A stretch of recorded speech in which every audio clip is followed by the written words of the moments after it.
Okay, I want to talk about a little bit of hype and what is happening right now because I didn't cover most of the things that played out in the last 2, 3 weeks. And the most important thing, probably the BTS situation and the money that the South Korean government is owing to BTS because they didn't pay out the Busan 2030 Expo concert that BTS did for free and even paid for security and everything else, which was the um, government duty to do.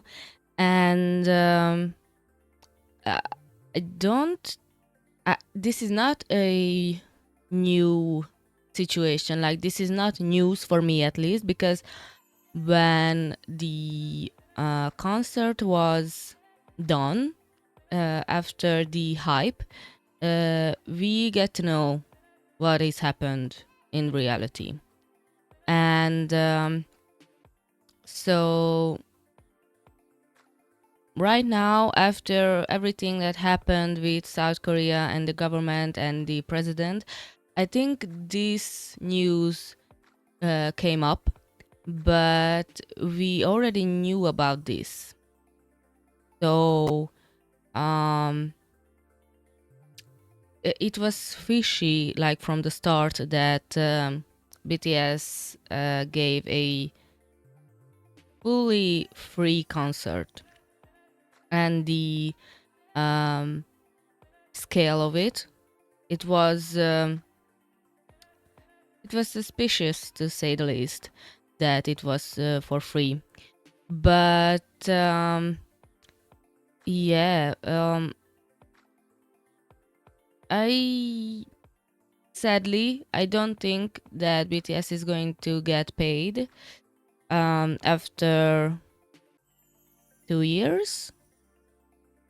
It was 2022, the Busan concert, I think. Yeah. So in the midst of the um presidential things and the plane crash and everything that happens with the leadership of South Korea, I don't think BTS is lost money is the priority, but it's a huge problem nonetheless. So yeah, um, that's one thing. The other thing is TXT. I want to talk about and their quote unquote break that they've got, but let's just say they are not going to have a extended period of break or rest, how the company labeled it, because they already has a scheduled program, a whole concert tour for January, February, in April, I think April. So in order to be able to get on stage, they have to start training and get ready for it, like 1 or 1.5 months prior. So they are not getting any kind of rest. I don't think so. And it's so sad because we were celebrating the new CEO of Big Hit, and the fact that the new CEO was the talent and development team member when BTS was in the making, like 10 years ago, more than 10 years ago. And she was one of those guardian angels that protected and stand beside Jimin, and she said that they need Jimin in the group. So when a lot of people was against it and they wanted Jimin out, so we were so happy that finally a leader in Big Hit that cares about the members and the artistry and everything else. And here we go. TXT got a break. We are celebrating. Then it comes out that they are not really getting a break. So yeah, it's really sad. Not surprising.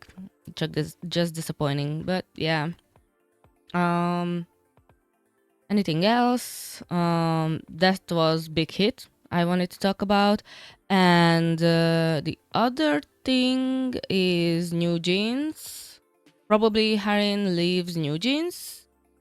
Question mark. And we are not really in the clear in terms of Honey is getting deported. We are not sure if that is happening or not happening. I am not aware of it. That got solved, the issue, because they are still not gone back to Adore. So yeah, and I wanted to talk about the year-end award shows and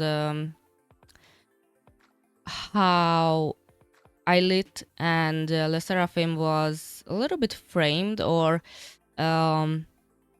labeled as like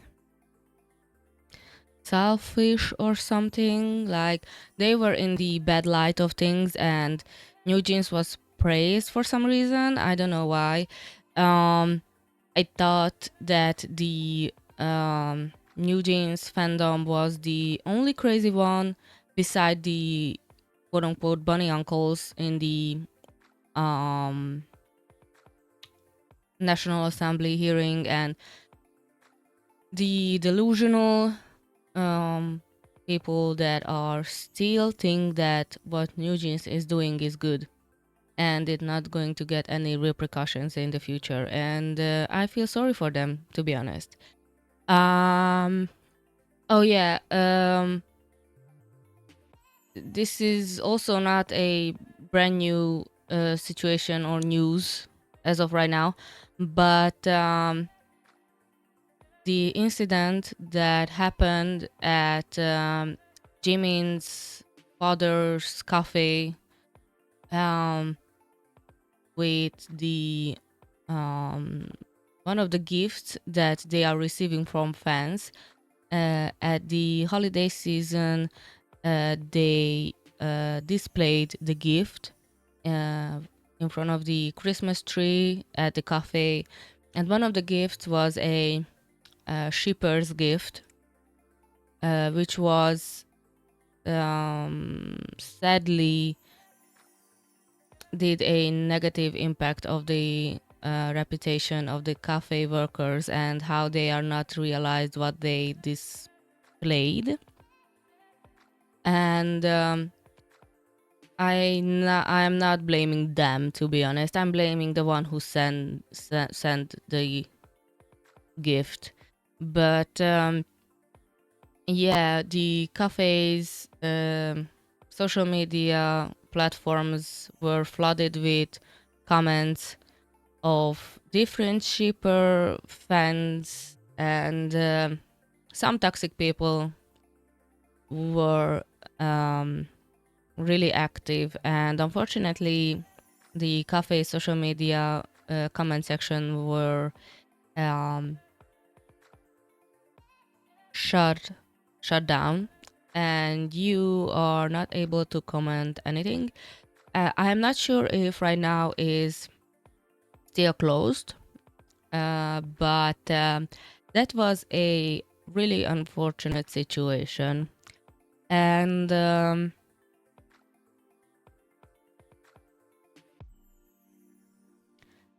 yeah, I want to talk about some positive news as well.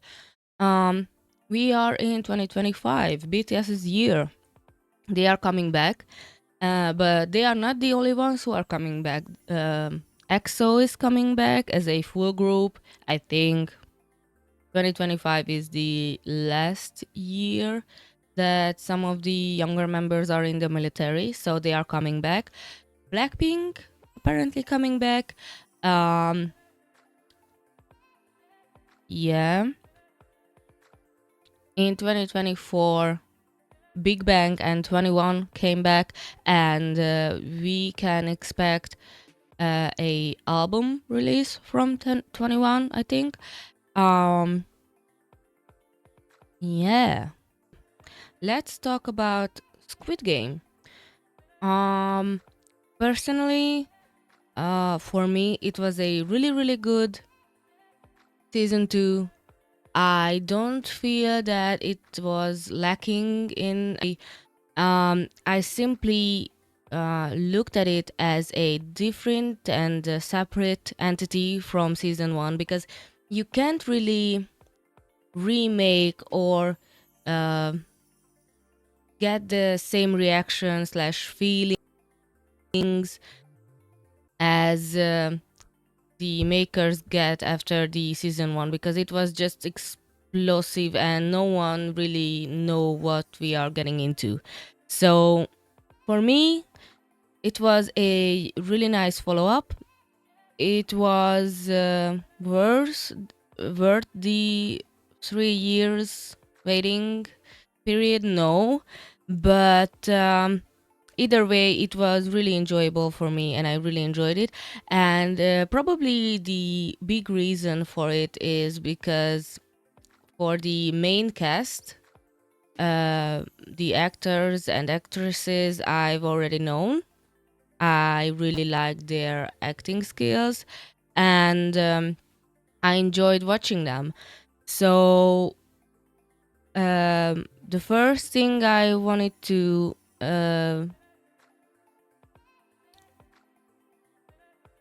look up is the drug scandal involving T.O.P., Big Bang's eldest member. And I already known that he is going to be part of this second season way ahead before it was coming out.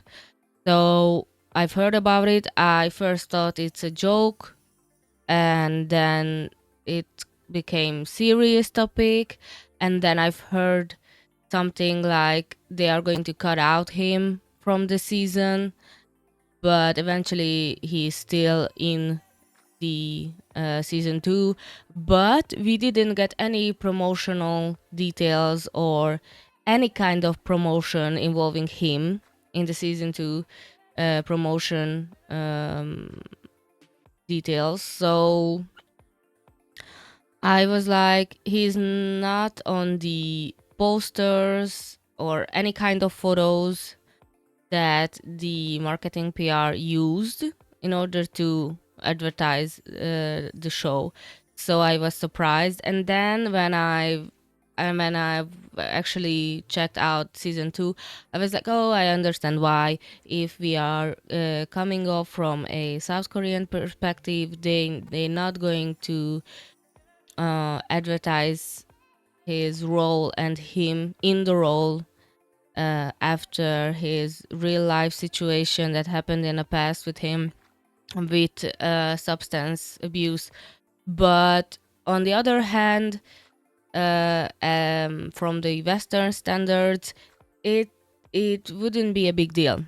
You know, like a lot of people not even know him as a famous celebrity in South Korea. So I've seen that everyone watching the Squid Game, then they realize from the comment section that Thanos is actually a real life rapper and he's pretty famous, and everyone is checking out Big Bang right now and his solo work. So yeah, either way, the series helped TOP's and Big Bang's popularity grow right now. And it was a perfect time because Big Bang came back for Mama 2024. So I don't know what is going to happen with Big Bang in the future, but yeah. The one thing I didn't know that he received a 10-month jail sentence and 2-year mandatory military service after being found guilty of substance abuse, which is illegal for recreational use in South Korea. That I know. I didn't know that he was in jail for it. All right. I really enjoyed his character, and a lot of people are missing the point that he is playing a role, that this is not himself. Like, he made a mistake in the past, not big deal. He was in jail, and let's be honest, in South Korea, if you are doing something that is not involving drugs, whether if it's essay or anything else involving another people and harming another people, you are not getting any kind of punishment. But if you are talking about substance abuse, you are getting all the jail time. Like, you getting a jail time, it doesn't matter. I don't know why substance abuse is and recreational things are so illegal in South Korea, when they have other problems, way much and way bigger problems right now. But they are not really recognizing the problems with their justice system as well. Their laws are at fault right now. They need a massive change in everything that involves their justice system. So yeah, I don't think it's that much big of a deal. He brought a really nice flavor and color into the season 2 storyline, and yeah, I enjoyed his acting, and I know that he's in a few things as an actor throughout the years. Okay, let's move on to another thing. Which is not involves TOP, but another actor who played the trans woman character. Season 2 also received backlash against the casting decision of Park Sung-hoon, cisgender actor who plays a trans woman character. However, Hong explained in a previous interview that he initially intended to cast a real trans woman, but the lack of openly trans woman actors in the country made authentic casting challenging. Yes. Another thing is like, the highlight of season 2 was his character.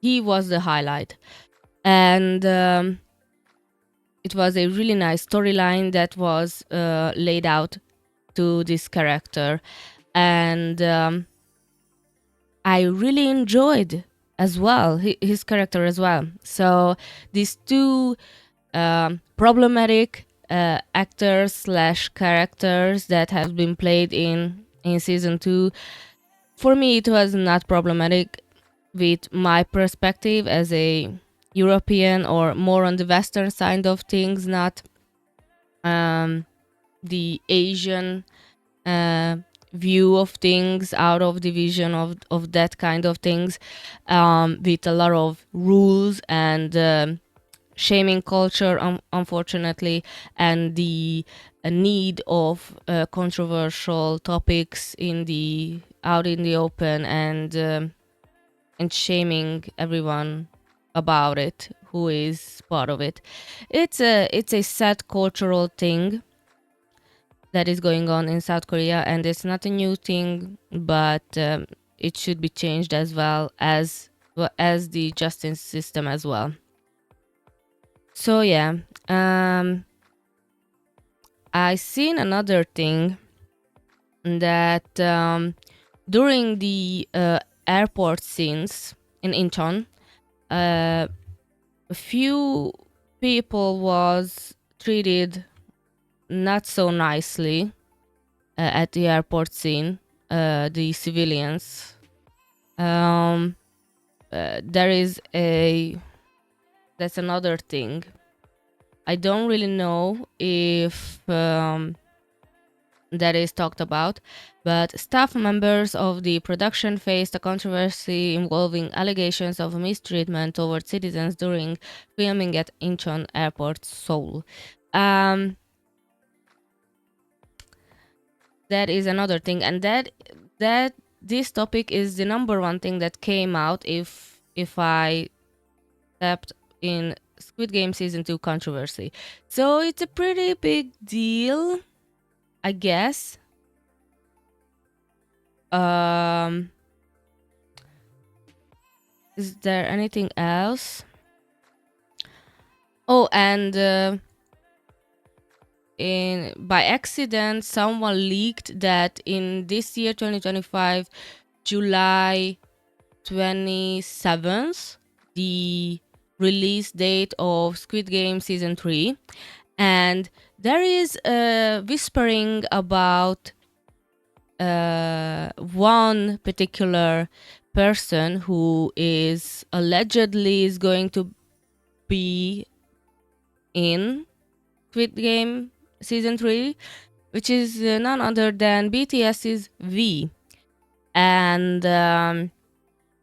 we are talking about this like 3 years now, when the Permission to Dance concert in LA, I think, or in Vegas, I don't know. We came out to the stage in a Squid Game costume with the mask and everything, and the internet blown up about it, and everyone said that, oh, he's promoting something. So maybe it was a hint, but we will see in July. Really excited. I just wanted to pop in and say that I enjoyed thoroughly Season 2, and I can see that this is a bridge from Season 1 to Season 3. So I'm not really see this season as a quote-unquote season, like a developed Season 2. I see this as a bridge section of this whole series. And this, I mean, I have a few things that I would done differently. For example, they are not shown anything about the VIPs, and I think it would have been more exciting if Gi-hun is approached this situation as a VIP, like he would use his money with a little bit more thought and smartly. A clever move it would have been, but I know that his morals are against this idea. Like, that is money that blood is attached to. He's not going to use it in that way. But it would have been an interesting twist with the frontman and his ideas, and how it would have been collapsed with these two big minds, with the frontman and Gi-hun at the end. But we will see what Season 3 is going to give us. And please tell me your thoughts in the comments, because I'm interested in how others are received this Season 2 bridge season. So yeah.